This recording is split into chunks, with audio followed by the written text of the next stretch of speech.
자, 바로 이어서 오늘 박주근 리더스 인덱스 대표와 카카오 그리고 네이버 비교 분석해드리는 시간 좀 준비했는데요. 많은 분들 궁금해하실 것 같은 네카오 그런 소식입니다. 어서 오세요. 네, 안녕하세요. 네. 네.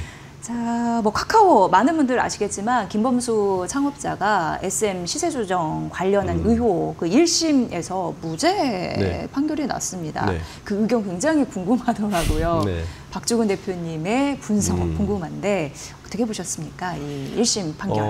제가 뭐 법률 전문가는 아니지만 네. 사실은 검찰이 15년 구형을 때렸어요. 그래서 일각에서는 못해도 우리가 보통 뭐 이제 오늘 일가들 이야기하는 집행유예, 그러니까 뭐 2년의 집행유예 3년 이런 식으로 나오지 않을까라고 이제 많은 분들이 예측을 했는데 의외로 법원에서 검찰을 비난하는 쪽의 말까지 하면서 무죄를 때렸죠. 네. 이제 지난 21일 날 이제 양완성 부장판사가 아마 이 김창업자의 시세 조정의 내용에 대해서 검찰에서 무리한 기소를 했고 그리고 별건 수사로 때렸기 때문에 검찰을 굉장히 비난하면서 무죄를 때렸기 때문에 사실은 이제 단순히 무죄보다도 2심에까지 이게 2심이 가겠느냐. 그 2심에 가더라도 김범수 의장은 이미 사법리스크는 해소된 게 아니냐라고 시장에 시그널을 준 것 같아요. 그래서 아마 그날 21일 날 당일 날 카카오가 6% 가까이 상승을 했죠. 네, 상승을 하면서 김범수 의장의 사법리스크는 완전히 벗어난 게 아니냐라는 게 일단은 시장의 해석인 것 같습니다. 네. 일단 뭐 1심 판결은 무죄가 났고 또 일각에서는 시세 조정 이게 아니라고 이렇게 또 생각하는 의견도 좀 상당한 것 같고 앞으로 좀 계속 지켜봐야 할 이슈는 있겠지만 그래도 카카오 그룹주 입장에서는 사법 리스크 일단 거기선 벗어났다라고 당연히 얘기를 해야 되는 것 같고 그러면서 이제 그 당일에는 카카오 그룹주 전반적으로 상승하는 모멘텀이 있었습니다. 3년간 어떻게 보면은 사법 리스크에 짓눌려 왔기 때문에 굉장히 의기소침한 그런 부분도 없지 않아 있었습니다. 근데 어떤 영향이 있을 거라고 보시나요? 이 3년은 사실은 우리가 지금까지 얘기했지만 굉장히 중요한 시기입니다. 그러니까 이제 우리가 시장에서 여러분들이 봐야 될 게 하나가 뭐냐면 작은 변화가 있고 큰 물길의 변화가 있는데 최근 3년은 테크 시장에서는 굉장히 메가테크 변화 일환으로 보여요. 조금 범위를 넓혀보면 인터넷 시대가 몇 년 중 갔냐 하면은 한 20년을 갔습니다. 그때는 마이크로소프트가 그리고 인텔이 전 세계를 장악한 시대였죠. 그리고 인터넷 시대가 다음을 교체한 게 스마트폰 시대였습니다. 애플이 주도를 했죠. 애플이 주도를 하고 구글이 주도를 했습니다. 이게 원래 아이폰이 뭐가 나왔죠? 17이 나왔죠. 그러니까 폰이요? 핸드폰. 17년 됐다는 이야기입니다. 그러니까 많은 전문가들이 얘기하는 건 뭐냐면 메가 빅테크는 거의 한도가 20년이라는 이야기입니다. 그러니까 이제 모바일 폰 시대가 거의 저물고 있는 스마트폰 시대가 저물고 있는 요 다음에 빅테크는 뭘까? 당연히 AI죠. AI와 스테이블 코인 같은 코인 시장이 바뀝니다. 그러니까 그러면 네이버와 카카오와 네이버는 어느 시대에서 주가의 상승세와 흐름을 탔느냐? 당연히 모바일 시대입니다. 물론 네이버는 98년에 창업을 했기 때문에 인터넷 시대도 구가를 하면서 모바일로 잘 넘어왔던 거고 카카오는 뭐 더 말할 것도 없이 모바일 스마트폰을 통해서 탄생한 카카오 그룹 아닙니까? 카카오톡을 돌았으니까. 근데 카카오도 이걸 당연히 알았겠죠. 이 메가 빅테크의 변화를 시점에 있는 걸 알았는데 그 시점에 바로 사법 리스크가 터진 겁니다. 그러니까 굉장히 타격이 컸던 거고. 그러면 김범수 의장은 뭘 준비했고 어떤 타격을 입었을까? 네이버와 카카오의 공통점과 다른 점이 있습니다. 공통점이 뭐냐 하면 네이버와 카카오의 공통적인 한계사항이 뭐냐 하면 네이버와 카카오가 좋긴 좋은데 한계점은 국내 시장의 끝이라는 겁니다. 김범수 의장과 이해진 의장은 공통적으로 나이도 비슷하기 때문에 알고 있었고 국내 시장에서 한계가 있는 것을 어떻게 벗어날까가 이 두 사람의 고민이었어요. 네. 글로벌 시장에서 어필할 수 있는 네. 매력이 좀 없었죠. 반감됐었다. 왜냐하면 뭐 플랫폼 시장도 그렇고 다 그러니까요. 그럼 두 사람이 이걸 어떻게 타개하려고 그랬느냐? 공통점은 글로벌 시장으로 가려고 했더니 교두보가 필요했고 그 교두보를 뭘로 잡았냐면 두 사람의 공이 K 컨텐츠로 잡았습니다. 그래서 이번에 이야기됐던 SM엔터를 그렇게 무리하면서까지 인수하려고 했던 거예요. 네. 그 당시에 최근 5년간 K 컨텐츠가 전 세계로 빨리 뻗어나가면서 아 이거다라고 두 사람 잡았던 것 같고 그 김범수 회장, 그 이혜진 네이버 같은 경우는 웹툰 같은 거를 뉴욕 시장에 상장하면서 이 K 컨텐츠를 교두보로 글로벌로 확장하려고 했는데 사실은 이것도 쉽지 않았습니다. 만만치 않았습니다. 그러니까 그러면 이제는 글로벌 교두보를 뭐로 삼을 거냐? 두 사람이 공이 삼은 게 있습니다. 바로 그게 스테이블 코인입니다. 네, 이렇게 되는 겁니다. 이 이야기는. 근데 김범수 이 스테이블 코인 입장의 교두보로 글로벌 확장을 하려면은 누가 더 유리했을까? 실은 카카오가 훨씬 유리했습니다. 이유가 뭐냐 하면 스테이블 코인을 하려면 세 가지를 가지고 있어야 돼요. 일단 뱅크를 가지고 있어야 되고요. 그다음에 플랫폼을 가지고 있어야 되고요. 그리고 커머스를 가지고 있어야 됩니다. 네.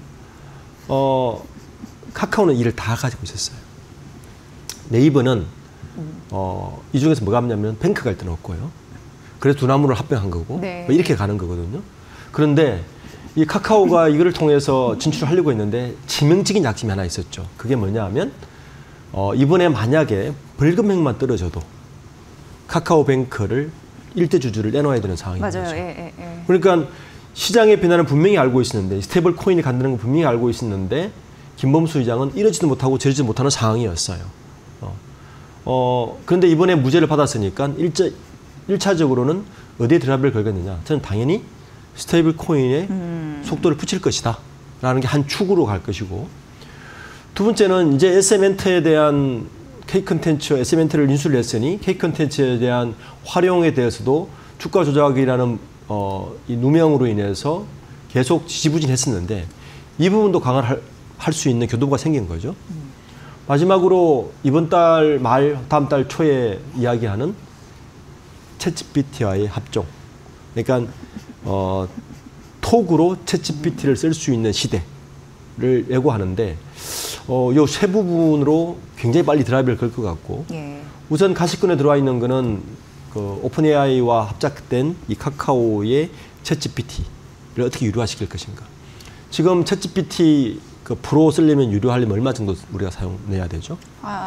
그래도 29,000원 정도 3만 원 가까이 내죠. 29,000원 냈는데 만약에 카카오를 쓰는 사람들에게 유료 구독료 유튜브 정도 써요. 유료 구독료 한 14,000원 정도 내고 싸게? 쓰라 그러면 굉장히 많이 쓰겠죠.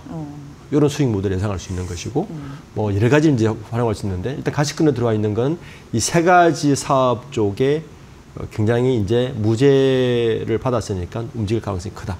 좀 보고 있습니다. 네. 그래요. 이게 뭐 1심 판결이 정당하냐, 뭐 부당하냐를 떠나서 일단 이렇게 났으니까 기업 측면에서 앞으로 그런 또 잡음이 생기기 전까지를 일단 보자면 이제 K 콘텐츠 이런 부분에서 이제 잡음이 생긴 거고 이제 다음 단계는 스테이블 코인인데 AI 시대에 당연히 그거에 맞춰서 AI 소보를 이런 부분 이제 물고 가면서 잘 해야 될 텐데 일단 사내 분위기는 뭐 전환이 될 것이다라는 기대감이 있으니까 굉장히 바쁠 것 같아요. 이런 거 분위기도 전환시켜야 되고 그렇죠. 네. 다음 행보는 그러면은 결국 이쪽으로 우리가 주목하면서 봐야겠네요. 그렇죠. 일단 무죄를 선고받았으니까 물론 건강이 아직 완전히 회복된 건 아니지만 아마 11월 달쯤에 대규모 인사이동이 있지 않겠습니까? 일단 인사이동을 통해서 그룹 내부의 조직을 쇄신할 가능성이 좀 높다고 보고 그리고 나서는 그와 동시에 아마 챗GPT와의 연합을 통한 그 카카오톡이 재선보일 텐데 물론 지금 뭐 지난달 25일 날 개편했다가 엄청 비판을 받고 있는데 그건 별개의 문제로 카카오톡의 챗GPT 결합 이게 궁금하지 않습니까? 세물투만이 네이버도 있고 카카오가 있는데 왜 카카오 손을 잡았을까? 궁금하지 않습니까? 그러니까 이런 거죠. 생각하세요? 예진 의장과 최수연 대표는 이전부터 소브린 AI를 주창을 했습니다. 소브린 AI는 챗GPT에게 적이거든요. 그러니까 물론 정부에서는 네이버 손을 잡고 소브린 AI의 중요성을 이야기하지만 재물투명 입장에서 소분의 AI는 사실은 자기들 영역 확장에 방해가 되는 거거든요. 네네네. 그게 첫 번째 이유고 두 번째 이유는 우리가 연초에 딥시크가 굉장히 히트를 한번 쳤잖아요. 네네. 이게 왜 히트를 쳤냐면은 아주 몇만 장의 GPU가 없어도 그 정도의 성능을 발휘할 수 있었던 이유는 아주 클린화된 그리고 개인화된 데이터만 있으면 GPU의 양을 만큼 줄일 수 있다는 걸 발견을 했습니다. 네. 그래서 챗GPT 입장에서는 그런 기업과 파트너십을 갖고 싶어 합니다. 네. 어디 있을까요? 카카오톡이죠. 5천만 명에 대한 데이터가 있고 그리고 추적도 가능하고 그건 굉장히 개인화되어 있고 데이터 자체가 굉장히 정제화되어 있습니다. 새로운 챗GPT의 비즈니스 모델을 만들기는 이만한 파일럿 테스트가 없는 거예요. 그렇죠. 네.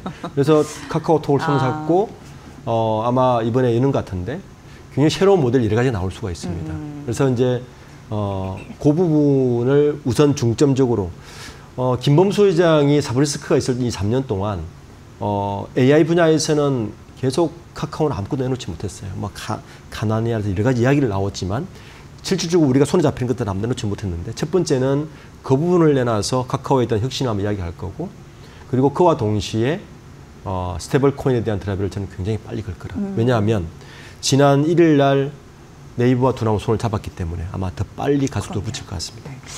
정말 중요한 부분을 말씀을 해주셨네요. 그러니까 카카오 그룹과 그리고 오픈 AI에 서로 윈윈할 수 있는 포인트는 있네요. 지금 카카오도 네이버가 막 발빠르게 치고 나가는 그런 와중에서 독자적으로 뭘 하기엔 좀 힘들기 때문에 오픈 AI와의 협력을 통해서 그렇죠. 뭔가를 왜 획기적으로 성과를 내야 되니까 그런 부분이 있는 그런 상황이고 오픈 AI 같은 경우에도 대한민국의 데이터 이거 굉장히 원할 텐데 카카오와 협력하면은 빠르게 확장할 수 있는 길이 열릴 테니까. 맞습니다. 네, 지금 카카오는 이런 선택을 할 수밖에 없었네요. 이걸 좀 잘해야 되는데 앞서 잠시 말씀해주신 그 카카오톡 그 뭔가 체계 변화 이거에 대한 불만은 계속 있는데 뭐 복구는 안 된다고 계속 나오더라고요.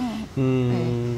이거 주가에는 뭐 어느 정도 영향이 미칠 건지 아니면 이제 이미 된 건지. 카카오가 욕심을 냈죠. 예. 그러니까 카카오를 가지고 수익 모델은 현재 커머스밖에 없는데 거기에다가 인스타그램과 하고 그리고 유튜브에 쇼츠까지 넣어서 네네. 한번 돈을 벌어보겠다고 했는데 사실은 소비자 불만이 주저졌고 이제 뭐 다시 개편하고 뭐 이렇게 이런 과정이 있는데 3분기 실적을 봐야 됩니다. 3분기 실적. 예. 예. 과연 이게 물론 3분기에 끝날 지점이지만 4분기에 그러니까 4분기 실적에 이번 개편의 악재가 영향을 주느냐 안 주느냐에 따라서 주가는 그 악재는 끝날 것 같습니다. 결국 이것도 아직까지는 걸쳐 있는 거네요. 네, 카카오. 그렇죠. 예. 네. 예. 그렇게 봐야 되고 실질적으로 카카오 실적 3분기 실적은 꽤 괜찮습니다. 예. 네, 괜찮아서 실적 면에서 보면 아직까지는 이 내용이 그렇게 악재로 강같진 않다. 실질적으로 3분기 실적을 봤을 때 이거는 뭐 그 정도에서 끝나지 않을까라는 예상이 됩니다. 네. 지금 이제 K 콘텐츠에서 둘 다 그 스테이블 코인으로 가는 과정에서 어쨌든 김범수 창업자는 이제 미끄러진 흐름이 나타난 거고 두나무와 네이버는 이제 발빠르게 요게 지금 대응하고 있는 상황이고 그래서 이제 네이버 가치 이런 부분도 많이 좀 올라갈 것이다라는 가능성도 언급을 됐던 바 있는데 어떻게 보세요? 누가 이길 거라고 보세요? 결국? 예.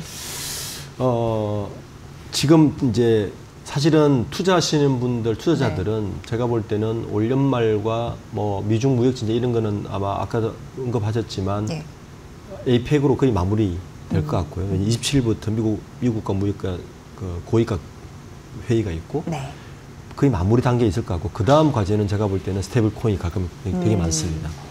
그 에이펙 정상회담이 끝나면 그리고 그 이유가 뭐냐면 이미 그 빅테크와 디지털 자산의 결합의 파급력은 이미 아주 명확합니다. 미국에서도 코인베이스와 서클의 결합이 지금 어떻게 움직이고 있는 걸 누가 볼 수 있을 거고 이해진 의장과 김범수 의장은 그 기회를 절대 놓치고 싶어 하지 않을 겁니다. 자, 그러면 누가 더 유리할까? 이 부분이 문제인데 지금 카카오 그룹은 카카오뱅크, 카카오페이가 있습니다. 지금 뭐가 있냐면은 스테이블 코인을 활용하기 위해서는 플랫폼이 있어야 되고요. 플랫폼 카카오죠.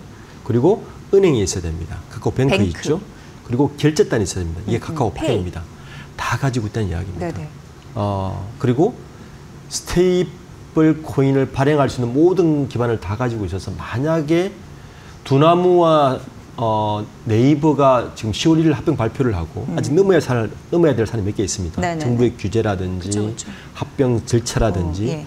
요 시간 안에 김범수 의장이 무죄가 났기 때문에 이미 다 가지고 있는 카카오가 빨리 움직인다면 오히려 스테이블 코인에 대한 호재는 카카오가 가져갈 가능성이 저는 높다고 보입니다. 예. 네.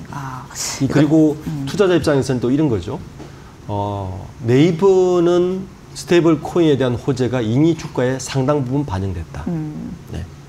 그러니까 반영되어 있기 때문에 카카오가 지금부터 움직여도 사실은 출발선상은 똑같다. 네. 그런데 네이버는 합병 절차부터 여러 가지가 넘어야 될 기사가 있기 때문에 이 부분에 대한 걸 고민하면 사실 비슷한 상황인데 몸이 가볍기는 카카오가 훨씬 가볍죠. 그렇네요. 왜냐하면 네이버와 두나무는 일단 두 개 합쳐졌기 때문에 이해진 의장이 양분을 했지만 누가 경영할 것이면 누가 뭐 여러 가지 내부 조직 간의 결합이 필요하잖아요.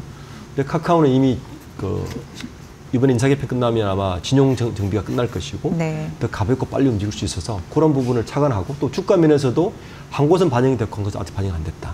이런 걸 반영하시면 어느 곳이 유리한지는 여러분 판단할 수 있을 것 같습니다. 그렇네요. 그러니까 스테이블 코인으로 이제 싸워야 되는데 카카오 그룹은 3대 요소가 다 있는데 네이버는 이제 뱅크가 없어서 두나무와 협력하는 과정에서 이제 출발선에 있는 거죠. 근데 네이버 같은 경우에는 두나무와 합병 과정에서 시간이 좀 걸리는 거고 네. 카카오는 비교적 3대 요소 다 갖고 있으니까 그래서 이제 무죄 판결이 굉장히 중요하게 작용했네요. 네. 어쨌든 갈 수 있을 때 몸이 좀 가볍고 속도전 시간 싸움에서 이긴다면 좀 승산이 있다. 있다라고 보여지는 있습니다. 게 카카오 네. 그룹이라고 하십니다. 여러분도 잘 참고해서 판단해 보시면 될 것 같고요. 오늘 네이버와 카카오 전략에 대해서 전해드렸습니다. 박종훈 리더스 인덱스 대표의 분석이었습니다. 잘 들었습니다. 네, 감사합니다.